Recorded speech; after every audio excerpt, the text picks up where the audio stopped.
Hello, আসসালামু আলাইকুম everyone. খুব অল্প উপকরণ দিয়ে ঘরে বানিয়ে ফেলুন ডিমের চিতই এবং যা আমরা খেতে পছন্দ করি। ডিমের চিতই পিঠা এবং চিতই পিঠা ২ রকমের পিঠা বানিয়ে ফেলুন। সাথে চাপড়ি হলে তো কথাই নেই। তার জন্য প্রথমে আমি এখন একটি পাতিলের মধ্যে সমপরিমাণ পানি দিয়ে দিলাম এবং একটি পাতিল নিয়ে তার মধ্যে সমপরিমাণ মতো ১ কাপ করে চালের গুঁড়ো দিয়ে দিব। এরপর আমি আরেক কাপ করে চালের গুঁড়ো দিতে থাকবো। মোট আমি এখানে ৩ কাপ চালের গুঁড়ো ব্যবহার করেছি। এর মধ্যে আমি হালকা কুসুম গরম পানি দিয়ে দিলাম। একদম বেশি গরম না, হালকা গরম না, একদম জাস্ট মিডিয়াম।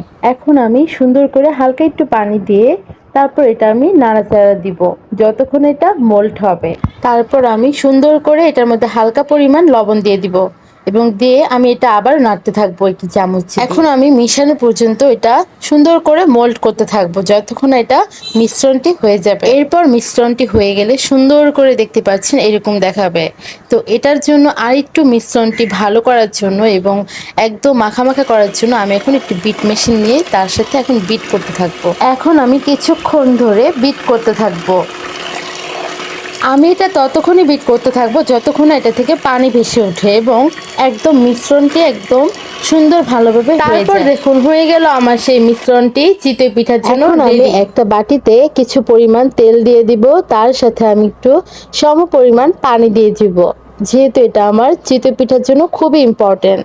কমপ্লিট হয়ে গেল আমার মিশ্রণটি। এখন আমি প্রথমে একটি ছোট কাপড়ের টুকরো নিয়ে সুন্দর করে ছোট কড়াইতে একদম সুন্দর করে মিশিয়ে দিব চারিদিকে, যাতে চিতই পিঠা দেওয়ার পর সাথে সাথে উঠে আসে এবং লেগে না যায়। এখন আমি সুন্দর করে এটা একটু নাড়াচাড়া করে দিব, যার কারণে না হলে নিচের টুকু লেগে থাকবে, উপরের টুকু পানি উঠে আসবে। তার কারণে আমি সুন্দর করে নাড়াচাড়া দিয়ে এখন আমি ছোট্ট একটি পরিমাণ মতো সুন্দর করে দিয়ে দিলাম, যেহেতু এটা আমি চাপড়ি বানাবো প্রথমে। তো সেই তো আমি এখানে সুন্দর করে মিশিয়ে দিলাম চাপড়ি খাওয়ার জন্য। এখন আমি এটা ২ মিনিট করে রেখে দিব। ২ মিনিট পর ঠিক ঢাকনাটা উঠিয়ে ফেলবো। উঠিয়ে ফেলার পর ওয়াও, দেখতেই পাচ্ছেন একদম আমার চাপড়ি কমপ্লিট এবং সুন্দর হয়েছে এবং নিচেও পুরো হয়েছে, যার জন্য খেতে একদম কচমচ করবে। এখন আমি সুন্দর করে চারিদিক থেকে চাপড়িটা উঠিয়ে ফেলবো। এখন চাপড়িটা উঠিয়ে ফেলার পর তারপর দেখুন নিচে কি সুন্দর ফ্লাপি হয় এবং পোড়া হচ্ছে, কি সুন্দরই না লাগছে। খেতেও কিন্তু অনেক কচকচ করবে। এখন আমি আপনাদের দেখানোর জন্য একটি স্টিলের প্লেটের মধ্যে নিয়ে নিলাম এবং কি কচকচ দেখুন, আমি ভেঙে দেখাচ্ছি কি সুন্দর মচমচে হয়েছে আমার এই চাপড়িটা। এখন আমি আবারও একটু সমপরিমাণ টুকরো কাপড় দিয়ে এবং ওই মিশ্রণটি নিয়ে সুন্দর করে আমি ছিটিয়ে দিব চারিদিকে, যার কারণে এটা লেগে যাবে না এবং সুন্দর করে উঠে আসবে। এখন আমার চিতইয়ের মিশ্রণটি সুন্দর করে নাড়াচাড়া দিব, যার কারণে নিচে লেগে থাকবে না এবং উপরে পানি উপরে উঠে আসবে না। নাড়াচাড়া দিলে সুন্দর করে একদম মিশ্রণটি মিহিন হয়ে যাবে। তারপর এখন আমি আবার এটা সেম প্রসেস করে এখন আমি সুন্দর করে আবার দিয়ে দিব চিতই পিঠাটা, যেহেতু আবার করতে হবে আমার। তো তারপর আবার দিয়ে সুন্দর করে ঢেকে দিলাম, আরো ২ মিনিটের জন্য রেখে দিলাম।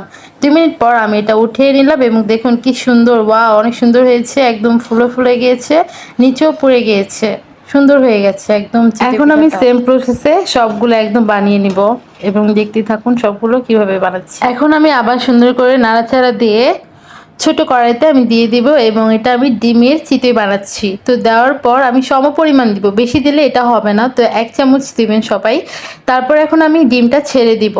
ডিম ছেড়ে দেওয়ার পর এবং তারপরে এটা আমি ঢাকনা দিয়ে ঢেকে দিব ২ মিনিটের জন্য। তারপর দেখুন কি ফুলকো হচ্ছে এবং ধীরে ধীরে এটা হচ্ছে। তো দেখতে কিন্তু একদম সুন্দর এবং খেতে কিন্তু এটা কিন্তু অনেক অসাধারণ। যারা খেয়েছেন তারা কিন্তু জানেন এটা কিন্তু খেতে অনেকটাই মজা। তারপর এটা আমি সুন্দর করে চারিদিক থেকে উঠিয়ে নিলাম এবং আপনাদেরকে দেখাচ্ছি যে এটা কেমন হয়েছে। সবাই বলবেন যে ডিমের চিতই কেমন হয়েছে এবং আপনারা যদি আমার মতো ট্রাই করেন তাহলে কিন্তু বুঝবেন এটা আসলে কিন্তু খেতে অনেক মজা এবং ভর্তার সাথে হোক কিংবা তরি তরকারির সাথে হোক খেতে কিন্তু সেই স্বাদ। তারপর আমি চলে গেলাম এবং দেখাচ্ছি আপনাদের দেখাতে এবং আমি এটা এখন আমার হাজবেন্ডের কাছে নিয়ে যাব। তো আমি টুক করে উঠিয়ে টুস করে হেঁটে গেলাম এবং তাকে দেওয়ার জন্য তো ঘরে নিয়ে গেলাম। এখন আমি ওর কাছে দিয়ে দিলাম এবং বলছি কেমন হয়েছে। ও বলছে ওয়াও অনেক সুন্দর দেখতে এবং খেতে কেমন হচ্ছে এটা আমাকে জানাবে। তো আমি মানে যাবো আর আসবো, আসতে দেখে ও খেয়ে ফেলেছে, মানে কি একটা ব্যাপার। তো যাই হোক, তারপরে দেখুন কি সুন্দর করে, মানে এটা কিন্তু আমিও খেয়েছি, এত মজা ছিল মানে বলার বাহিরে। এখন আমি তার সাথে বানিয়ে নিব হচ্ছে কাঁচামরিচ পেঁয়াজ দিয়ে সুন্দর একটি ওরকমই আরেকটা রেসিপি, যেটা হচ্ছে ডিম চিতই, কিন্তু এটা হবে ঝাল। যেহেতু এটা ঝাল ছিল না, তো এটা আমি ঝালেরটা বানাচ্ছি। তো প্রথমত আমি এটা একটু নাড়াচাড়া দিয়ে দিব। নাড়াচাড়া দিয়ে এখন আমি এটা এক কথা বলতে গেলে এটা নাম দিয়েছি আমি হচ্ছে ঝাল চিতই, যেটা খেতে কিন্তু অনেক ঝাল লাগবে এবং ভর্তার সাথে না খেলেও চলবে। তো চলুন দেখতে থাকি। এখন আমি সুন্দর করে এটার মধ্যে দিয়ে দিলাম এবং দেওয়ার পর সাথে আমি এখন কি করবো, সাথে করে আমি এখন ডিমটি ফেটিয়ে দিয়ে দিই। তো একই কথা, যে কাজ সে একই কাজ। তো যাই হোক, তো এখন আমি 2 মিনিট করে রেখে দিব, 2 মিনিট পর আবার উঠিয়ে নিব। তো সবাই দেখতে থাকুন আমার ভিডিওটা শেষ পর্যন্ত।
তো ভিডিওটি এই পর্যন্তই। সবাই লাইক, কমেন্ট, শেয়ার এবং সাবস্ক্রাইব করবেন, এবং কেমন হয়েছে আমার এই ভিডিওটি সবাই জানাবেন কমেন্টে। ওকে, আল্লাহ হাফেজ।